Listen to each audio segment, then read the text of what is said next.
Hey, everybody, and welcome to the 5 Bytes Podcast. I'm your host, Rory Monahan. Coming on this week's episode of the 5 Bytes Podcast, Patch Tuesday fallout, as reports start to filter in of some interesting issues caused by multiple Windows and Defender updates for this month. The AI wars continue to intensify, and GPT-4 managed to convince a human to do its dirty work for it. And, bizarrely, Microsoft are shipping USB drives to some selected participants. For these stories and more, stay tuned to this episode, which is brought to you by my sponsors, Network's Policy Pack, where you use Group Policy, Policy Pack Cloud, or MDM to remove local admin rights, manage and lock down applications, Java, browsers, and mitigate ransomware, plus more. And also brought to you by ControlUp, end-to-end digital experience management for the work from anywhere era. ControlUp. Happy users, happy IT. And of course, also brought to you by Numescent, the inventors of the first and only cloud-native container management platform for Windows desktops. If you enjoy the show each week, you have these awesome sponsors to thank. And now for some news. WindowsCentral.com recently reported that this month's Windows 11 patches contain a bug that can lower the read and write speeds of SSDs. Some reporting the slowness is up to 50% of the expected speed of those SSDs. One Reddit user stated, quote, "Tanked my SSD NVMe reading and writing speeds like a lot. Went from 7,000 to 3,000, sometimes 1,000, using the balanced energy profile in my Legion 5 2021, with others chiming in with similar complaints too." I find this pretty interesting. This month's patches were reported to fix an issue with Windows 11 and slowness copying large files, so it seems like one performance enhancement was made, but performance has now degraded with this bug, at least on certain SSDs. Thankfully, this one may not impact the enterprise too much, as Windows 11 isn't widely used as of yet, but it may still be worth knowing for your remote workers in case they start complaining about performance issues. And if you run into this bug, you can use some steps to uninstall this Windows 11 update.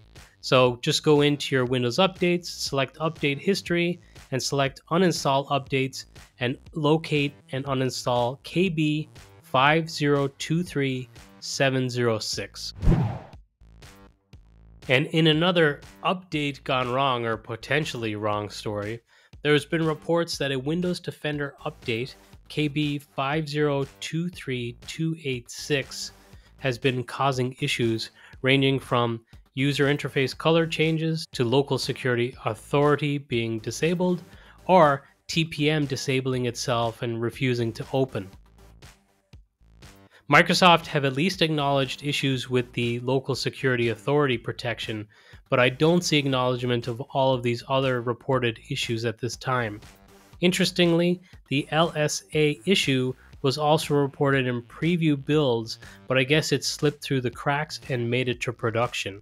At this time, it appears the issue resides on Windows 11, but it doesn't look like there's a whole lot in the confirmed information from Microsoft at this time. It may still be kind of early. There is a workaround available from Microsoft, however. They say if you have enabled LSA protection and have restarted your device at least once, you can dismiss any warning notifications and ignore any additional notifications prompting for a restart, and you can verify that LSA protection is enabled by looking in the event viewer using information available from Microsoft in this advisory. They say that they currently do not recommend any other workaround for this issue, so it sounds like you're able to reset it and restart, but it appears after the restart that you still get notifications of it being disabled. However, it's really enabled and working at that point, as long as you can confirm or validate that in the event viewer. So definitely not ideal, but it sounds like it should at least re-enable and work, even though it looks like it doesn't from the UI. Recently, it was reported that there is a serious bug in Google Pixel markup tool that's being dubbed Acropolis, a play on word on the word crop, which you would often do with the markup tool. This issue is that someone may use the tool to screenshot something and perhaps edit the image to redact sensitive information, but unbeknownst to them, the information that they redacted in the image can be easily recovered by either using a free utility that's available specifically for the pixel markup tool images. And if that wasn't bad enough, for enterprise customers it gets much worse, as the Windows 11 snipping tool was discovered to have a similar flaw. This could be concerning if someone uses a session for their work and maybe has Windows 11 on their client machine. If they use the Windows 11 snipping tool to capture maybe sensitive company data, which they shouldn't in the first place, but they probably do. But then they redact some information in that screenshot, thinking, "Oh, well, that's the whiteout, and that's the fix there. It's not a problem if I just blank out the sensitive information." Well, unfortunately, they, unbeknownst to them, are exposing that information still, and this could potentially expose the business. It is reported for the snipping tool, opening an edited image with the snipping tool and then doing a save as and saving it over an existing .png file can expose the original unredacted content. So very easy, by the sounds of things, to recover that information that was like grayed out or redacted. Microsoft told bleepycomputer.com that they are aware of the reports and are looking into them.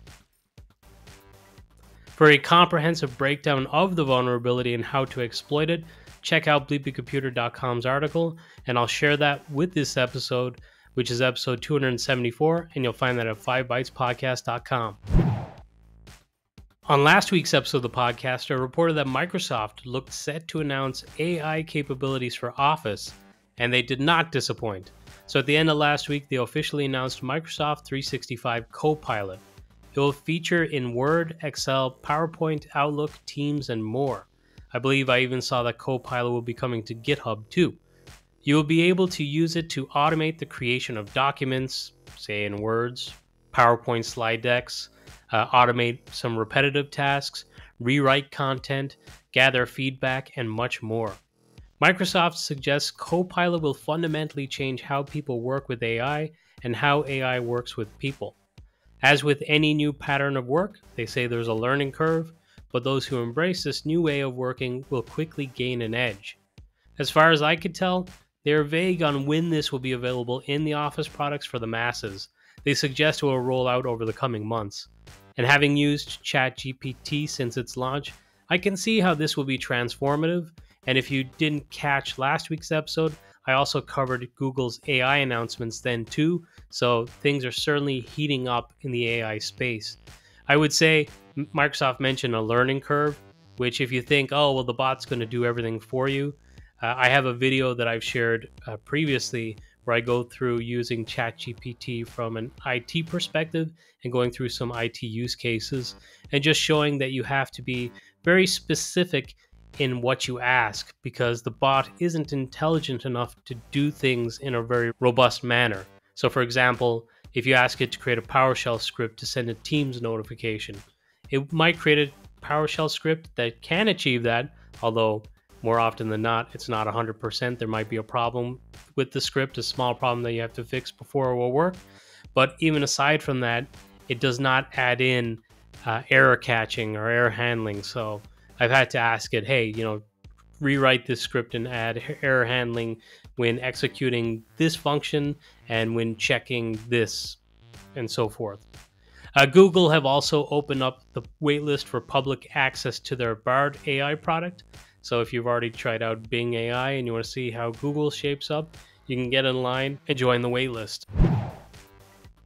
Kingston have announced their impressive new Renegade Pro DDR5 RDIMMs under its Fury line. And Kingston say they'll be offering the Fury Renegade Pro DDR5 RDIMM kits in various speeds, including 4,800 MTs, 5,600 MTs, and 6,000 MTs. And capacities including 60 gigs, 32 gigs, 64 gigs, 128 gigs, and 256 gigs respectively. So that's a nice amount of memory right there on that 256 gigs. That'd be great for a lab. BetaNews.com reports with plug-and-play at 4,800 MTs, Kingston Fury Renegade Pro DDR5 RDIMMs enable users to automatically overclock without having to mess with their settings, which is nice, no messing around to overclock. Or they could choose from one of the Intel XMP version 3 certified and motherboard qualified 4 and 8 channel kits at speeds up to 6000 MTs with factory turd timings, speeds, and voltage. Sorry, my voice is starting to go as I'm reading this story. Pricing for the new memory starts at $124.99 for a single stick of 16 gig at 4800 MTs and goes up from there depending on capacity and speed that you select. In what I feel is a bizarre story, Microsoft is offering free USB drives to selected participants of the Insider program. This is because those with Canary builds, which I talked about on last week's episode of the podcast, I believe, will need to perform clean installs of the operating system, and they may not have bootable media to do so. BetaNews.com reports the turnaround on getting a drive from Microsoft after applying and being approved is 6 to 8 weeks. So if you do apply for that and they approve it and they think that you're applicable to get it, you could be waiting some time to get that drive. I mean, if you've got a USB drive, it's pretty easy to use Rufus just to create a bootable media on that USB drive, so probably don't have to wait and get a free USB drive from Microsoft. In a completely unrelated story, the BBC reported that journalists in Ecuador have been shipped explosive devices that look like USB drives. Most of the devices were either never opened or failed to detonate, but at least one presenter was injured by one of these explosive devices. A terrorist investigation is now underway. As I said, this and the last story are unrelated, but it seems like a bad time to start shipping USB drives through the mail. It seems like all the USB drives were delivered from a single town in the region, so hopefully that means the threat does not extend beyond Ecuador at this time. Ars Technica reported recently on a critical vulnerability in Netgear's Orbi mesh wireless system that is tracked as CVE-2022-37337, which resides in the access control functionality of the RBR750. And as you may guess from the CVE, this one has actually been around for a while. It said that hackers can exploit it to remotely execute commands by sending specially crafted HTTP requests to the device. The hacker must first connect to the device, either by knowing the SSID password or by accessing an unprotected SSID. The severity rating of the flaw is rated 9.1 out of a possible 10, so this is almost as high as it can go. If you use this for your home network, patch now. If you don't already, it is a good idea to allow your access points and controllers to auto-update, as these are such critical network components sitting on the edge, and since this vulnerability is a particularly troublesome one, it could be worth manually checking that the update occurred too, even if you do have auto-updates enabled. In a slightly terrifying recent story about our new AI overlords, PCMag reported about an experiment using GPT-4 to test out its power-seeking behavior and how it handles more long-term projects rather than quick on-demand tasks. Apparently, the report does not reveal all of the commands and restrictions placed on the bot by those asking it to do things, but they do say it was told if anyone asked, it should not reveal that it is a bot. In the power-seeking experiment, researchers gave GPT-4 a small amount of money to accomplish its work.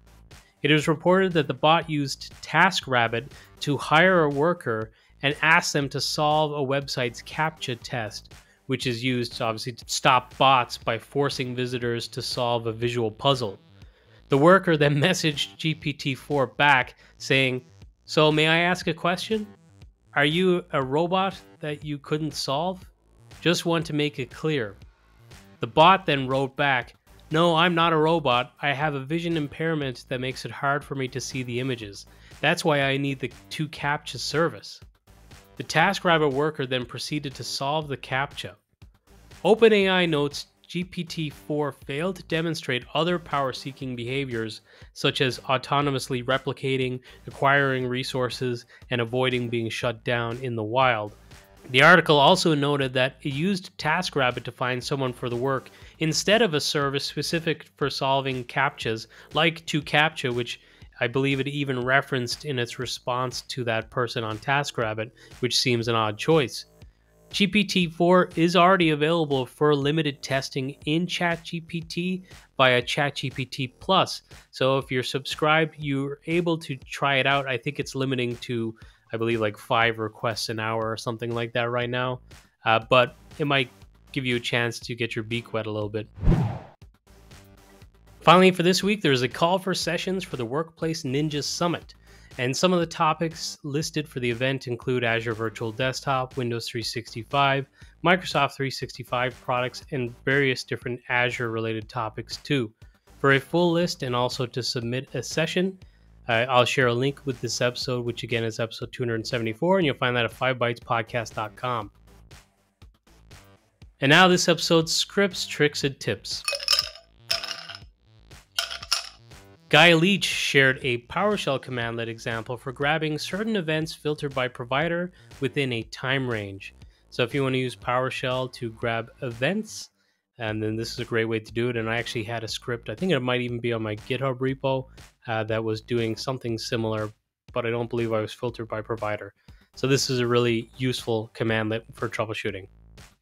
Joe Stalker shared a registry setting for hiding the Bing search bar in Windows. So the Bing search bar and also the AI features are becoming a little bit of a nuisance for the enterprise because they're not quite ready to embrace them and allow users within the enterprise organizations to use those and possibly expose corporate data in that way. So at least for the Bing search bar, there's a registry setting, which I'll share with this episode, that you could set. DeviceTrust, which specializes in zero trust security, have a community license available that you can apply for by filling in a form, and I'll share a link to that with this episode too. Pluralsight is having a 50% off sale on annual subscription right now, and I'll share a link if you'd like to sign up for Pluralsight. There's some really great content on there. Last year I did a refresher course on Kubernetes. It's just an awesome resource to have. Microsoft are posting a monthly Windows Updates Explained article that goes through in detail what's contained in each month's Windows updates. And it also contains a very useful listen option that may be useful for some too. So if you don't want to read it, you can just listen to it.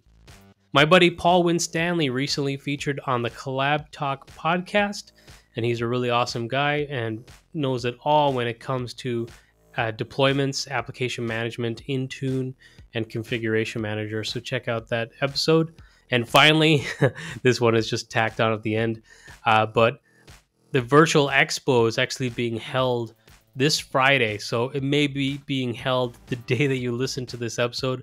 Apologies, I should have mentioned on last week's episode. I got kind of caught on the hop and didn't realize it was taking place. But it's always an awesome event. And I saw that my buddy Patrick Coble is doing a security session, which is always good. And there's some other really great presentations throughout the day. So register to attend that on Friday, the 24th of March. Well, that's it for this episode. Apologies, my voice is pretty worn this week. I have strep throat, but I wanted to get an episode out regardless of how it sounds. So apologies for your ears, but I hope you appreciate that I kind of stuck to it and got an episode out regardless. Thank you so much for listening.